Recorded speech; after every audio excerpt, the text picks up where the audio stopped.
Assalamualaikum warahmatullahi wabarakatuh. Halo, saya Felipe Olivia. Saya di sini akan menjelaskan mengenai perkembangan moral pada peserta didik. Sebelumnya, kalian tahu nggak sih apa itu perkembangan moral? Pengen tahu? Yuk kita simak video penjelasan berikut ini.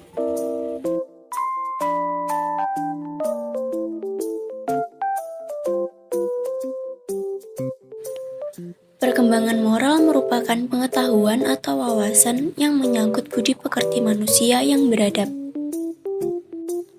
Moral juga diartikan sebagai ajaran yang membahas mengenai baik buruknya suatu perbuatan atau perilaku.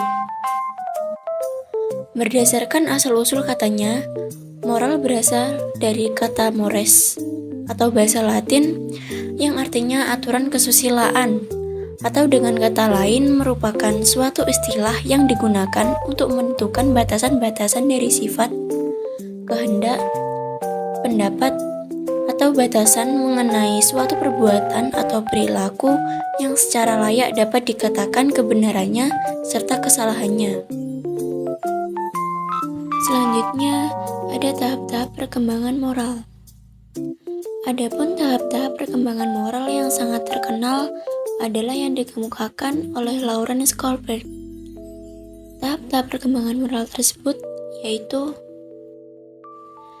yang pertama, ada tingkat prakonvensional, usia 4-10 tahun.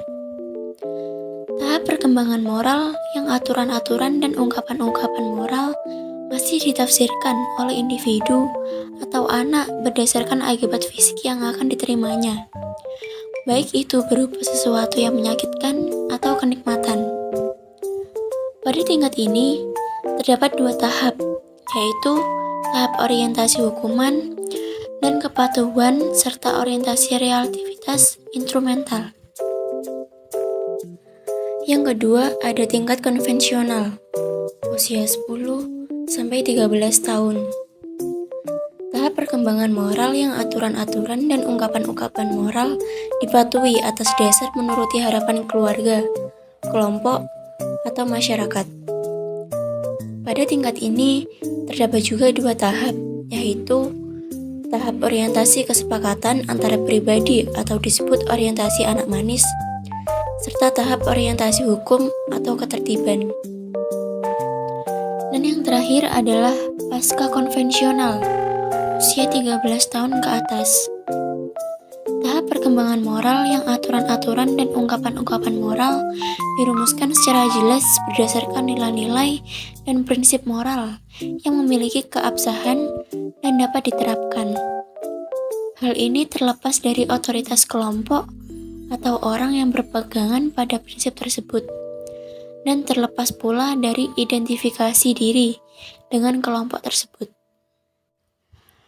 Pada tingkatan ini, terdapat dua tahap, yaitu tahap orientasi kontrak sosial legalitas dan tahap orientasi prinsip etika universal. Selanjutnya adalah tujuan perkembangan moral. Tujuan perkembangan moral adalah untuk membentuk karakter yang positif, bertanggung jawab, dan beretika pada individu. Dengan memiliki karakter yang baik, seseorang dapat hidup harmonis dengan diri sendiri, orang lain, dan lingkungan. Perkembangan moral juga dapat membantu seseorang untuk mengatasi dilema moral yang mungkin dihadapi dalam kehidupan sehari-hari. Selanjutnya, ada contoh kasus kerusakan moral pada peserta didik. Contoh sederhananya ialah tawuran antar pelajar. Fenomena ini sering terjadi di kalangan remaja. Tawuran antar pelajar adalah bentuk konflik atau kekerasan yang terjadi antara dua atau lebih kelompok pelajar yang berasal dari sekolah yang berbeda. Tawuran antar pelajar seringkali terjadi di luar lingkungan sekolah, seperti di jalan atau tempat umum lainnya, dan dapat melibatkan banyak orang. Lalu, apa sebenarnya penyebab rusaknya moral? Penyebab rusaknya moral pada diri seorang ialah yang pertama, kemajuan teknologi. Perkembangan teknologi yang semakin pesat tentu memberikan dampak yang positif. Namun, Di balik dampak positif yang berlimpah, tentu secara langsung dampak negatif ikut serta di dalamnya. Perkembangan teknologi yang semakin canggih ini tentu juga akan memberikan dampak negatif yang sangat berbahaya jika disalahgunakan oleh seseorang. Misalnya, mengakses video yang dilarang, penipuan, dan ajang pembulian. Yang kedua ada lingkungan sekitar. Bagaimana perilaku seseorang tentu saja tidak lepas dari pengaruh lingkungan sekitar. Jika lingkungannya mencerminkan atau memberikan stimulus yang baik, tentu saja perilaku yang dimiliki oleh seseorang baik pula.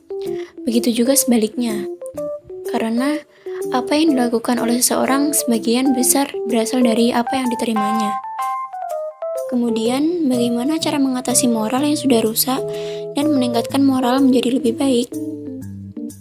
Cara untuk mengatasi moral yang telah rusak dan meningkatkan menjadi lebih baik, yaitu bergantung pada lingkungan di mana ia tinggal, di mana ia berdiri, mencari, dan menciptakan jati dirinya.